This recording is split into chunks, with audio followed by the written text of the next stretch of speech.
Да. Аз птичките наистина много ги обичам. Какъв цвят? Ами, по принцип папагалите, те са зелени и много хубаво. Обичам и чучулигата, бе. Сега на пролет има страшно много птички. Да, точно. Пълно е. Аз за това харесвам пролета, защото всичко е много красиво. Зелено, хубаво. Има много птички, после лятото не е толкова добре. Зеленото си е зелено, много харесвам зеления свят. Между другото. Виждал ли си Спас скоро?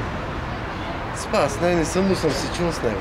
Аз ще му кажа, че когато го кача това в YouTube, ще му кажа да те гледа. Може да му кажеш поздрави. Ами Спас, много поздрави, не се обаждаш за работа, не знам какво става с тебе. Може да е зает нещо. И той когато е зает, тогава не се обажда никога. Ако искаш да го... Ти не дойде, ние се разбрахме да дойдеш в неделя в 2 часа. Аз бях там миналата неделя, също не беше. Обаче следващата неделя, ако искаш, можеш да дойдеш. Мога да дойда, да, защото аз работах работа, работя барман. Ясно. Къде си? В Тракия, 202 год.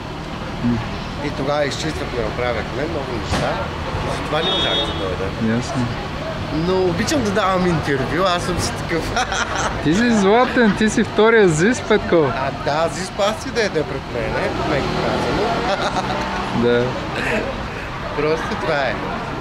Ами ще дойда, обещавам другия път да дойда и да бъда малко. Неделя, 2 часа, улица Загреб, сцената на Капана, нали? Да. Обещавам, че ще дойда тогава. Поздрави на Спас, на всички, които ме гледат също. И на Азис, ако те види. Да, и на Азис, ако ме гледа. Азис е сладък, той е готин.